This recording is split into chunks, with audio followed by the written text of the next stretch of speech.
Alright, I'm going to try and do this Caleb Giddings style. Before I shoot it, before I take it out, things I like, things I don't like. Love the magazine release, very positive. It's also interesting how it comes out in two pieces on the other side. The trigger is good, but not great. Has a very, very tactile feel and reset. The dry fire feature is not an actual dry fire feature. It doesn't fire it or give you the feeling of a positive reset. Slide release lever on the left hand side works just fine. This one sucks. Forward and rear cocking serrations are nice. I actually really like this weird cut they did in the barrel there. Barrel from the factory is okay.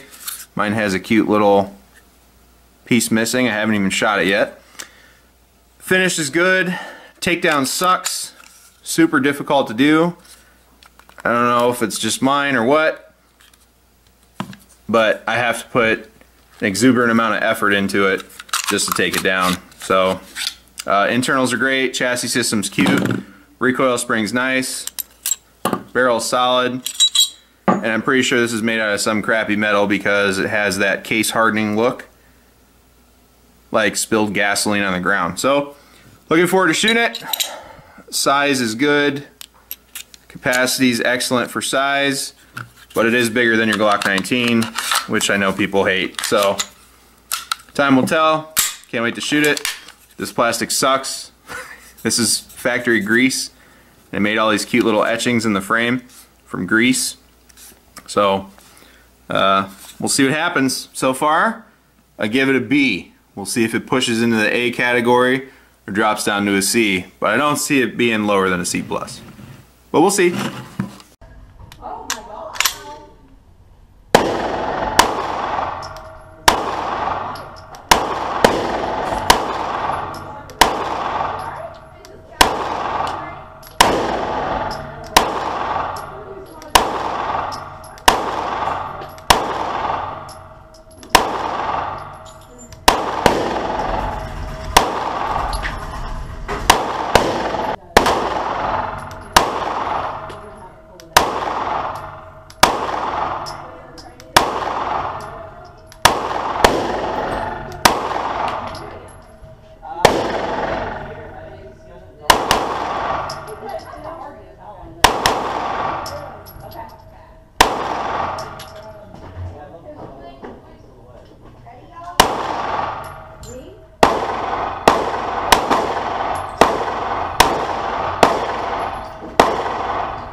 Nice.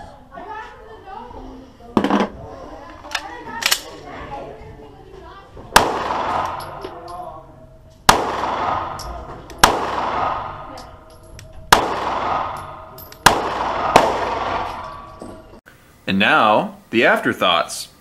So I shot it, and it did okay. I only put 50 rounds through it. I only had 52 put through it because I was running different guns that particular range trip, but I had 50 left over and I said, well, why not? I'll just take it out. It was kind of a last minute thing, and I will say the compact seems to recoil softer than the full size, and I don't know why that is. I also noticed that I was pulling very, very slightly low left, not typical trigger jerking low left. So I think it's just my trigger finger placement on the bow of the trigger that's just throwing it slightly low left. So that's something I'm going to have to diagnose, and I absolutely need to run more rounds through it, so it's not like 50 rounds is any sort of authority on anything. I will say the more you shoot, and the more you shoot different guns in general, it's a lot easier just to pick one up, run 50 or 100 rounds through it, and see what it'll do for you. I think this will be a great concealed carry piece, as it's intended to be, and I think that it's definitely getting Trijicon HDs. Also, I do really like the magazines. I was kind of scared because it said made in USA, and Sig mags, traditionally made in the USA, were not very good for a period of time. I think they've corrected themselves. They ran very well, 0 issues.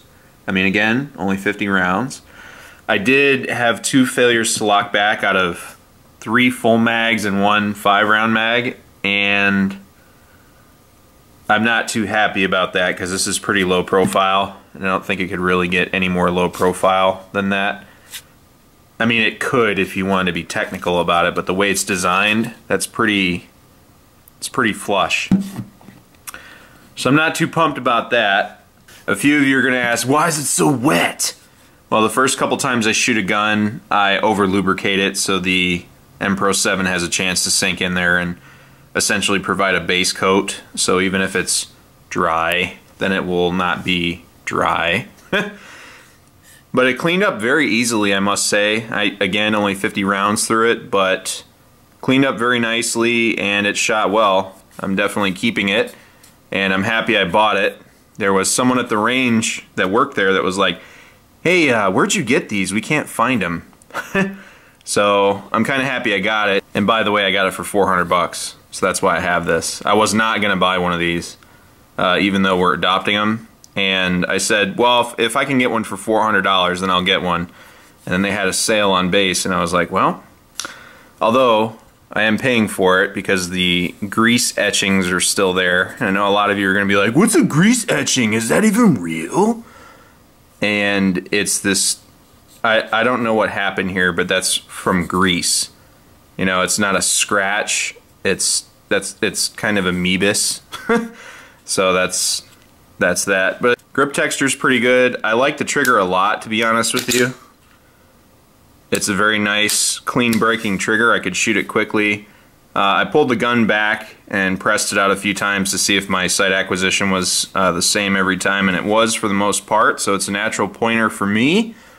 The trigger's pretty good, and I think next time I'll run probably about 250 rounds through it and throw a light on there and see what's going on. Another thing I didn't realize is these magazines are more expensive than VP9 mags. These damn things are $40 to $50 as it stands right now. I don't know if that's a shortage thing, because you can't get these. It's very clear to me that this is the most popular of the 320s, is the carry. The full size seems to be like not that important to everybody. You can still find full size mags pretty regularly. These, I've only found them at 2 places, and they're not places I usually buy stuff from. So that's disconcerting to me. I think Midway has them too. I'm not sure. It's either Midway or Brownells right now, but it's definitely top dollar. So the future of this gun remains to be seen. I'm definitely putting Trijicon HDs on it, and I will buy 8 more magazines out of the gate. You know, 15 is my standard for just one copy of one platform. I have to have 15 mags. It's just a requirement. So more to come with this little guy. I will say it impressed me, and after the next range session, we'll see if it earns a name or not. But I'm probably not getting rid of it at all. And I gotta be honest, I don't think I'm gonna be owning any more P320s in the future. I think this is going to be literally the only sample of a P320 that I have. That remains to be seen. I don't want to say that for certain just yet. I might end up with a full-size P320 or one of those sweet P320s that they came out with. But long and short of it is, this shot well. First 50 rounds, I'm impressed. Didn't throw the rounds all over the place. And you'll see more to come with it later. Thanks for watching. Take care of each other, stay safe, and support and defend the Constitution of the United States of America.